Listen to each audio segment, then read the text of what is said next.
Want help to grow your business? Download BRiN, the world's first business advisor in your pocket. To find out more, visit BRiN.ai or search the App Store today.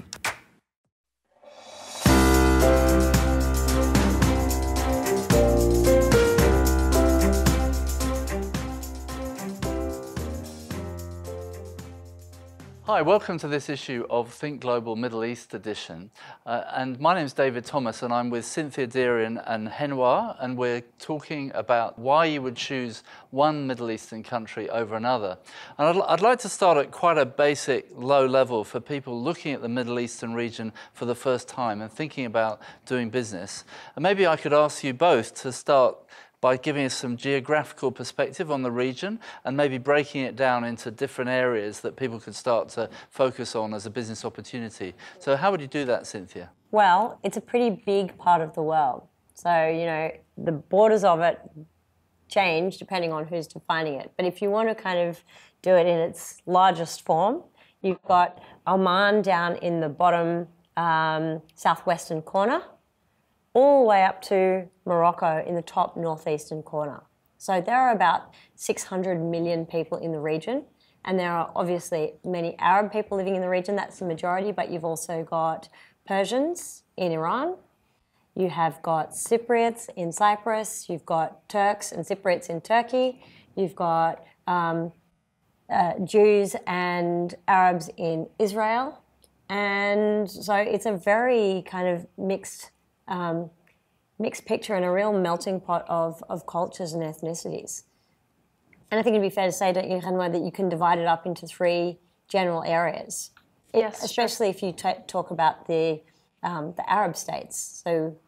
So we've got the Middle East made up of the Gulf countries like the United Arab Emirates, Saudi Arabia, Qatar, Bahrain, Kuwait.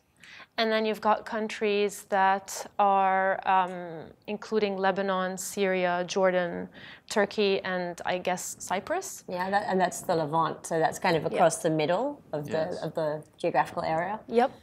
And then we've got the North African region as well. And that's Morocco, Algeria, Tunisia, Egypt, and Libya.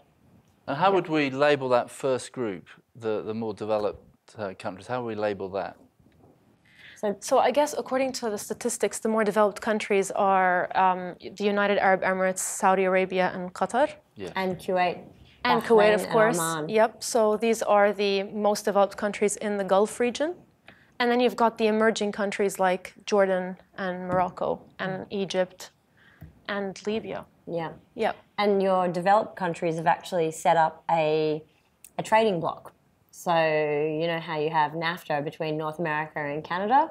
Well, the Arab states at the, you know, in the south of the region have formed the Gulf Cooperation Council, and their aim is really to promote economic development and standardization. So they've actually standardized their rules across a lot of areas, especially in the business sense. So health standards, but also trading standards. And they're trying more and more to function as a block of countries. And they've even talked about introducing their own currency, although it hasn't happened yet.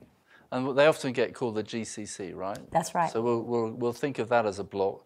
Then we've got Levant. So that's a word that will be unfamiliar to most people. Yeah. Where does that come from? So it's a French term, and that comes from the fact that there was a lot of French and British influence in the Middle East, you know, from the late 18th century onwards. So the 1800s and the 1900s, you really saw a lot of influence there, and then that started to melt away at the end of the Second World War, but that's really where the term Levant comes from. Yeah. And then we've got the North African group, and maybe just go through those countries again. So we've got Egypt, Morocco, Libya, Algeria, can you help me? and Tunisia. Right. Yeah. Okay. Now, to a foreigner looking at the region for the first time, we've got this big mass block of 600 million people, sun, sand, camels. Yeah. Yes. Perhaps people don't think of it as that sophisticated, maybe, or that innovative, but I'm sure your experiences, having grown up in the region, would be different. Yeah, definitely. We moved to the United Arab Emirates in the 80s, and back then it was a complete desert. So the pictures that you see on social media, it's completely true, but then you could see the development of the country throughout the time, and you could see high buildings now, malls, and I'm talking about the United Arab Emirates here because this is where I was raised for most part of my life, and you could see that the media coverage is kind of promoting the MENA region in a kind of a negative light, not so negative, but people, when they see the Middle East, they see, like you said, deserts, camels, and sand. But the truth is, it's a very modern region. It's full of people like Ghenwa. Yeah. So we don't ride camels. Some of us are not completely covered. We do drive cars. We do go to work just like the rest of the females do in the rest of the world. So it's a pretty international region, and you live with people from different cultures. People coming from India, people coming from Jordan, people coming from every. To continue enjoying this presentation, download BRiN, the world's first business advisor in your pocket. To find out more, visit BRiN.ai or search the App Store today.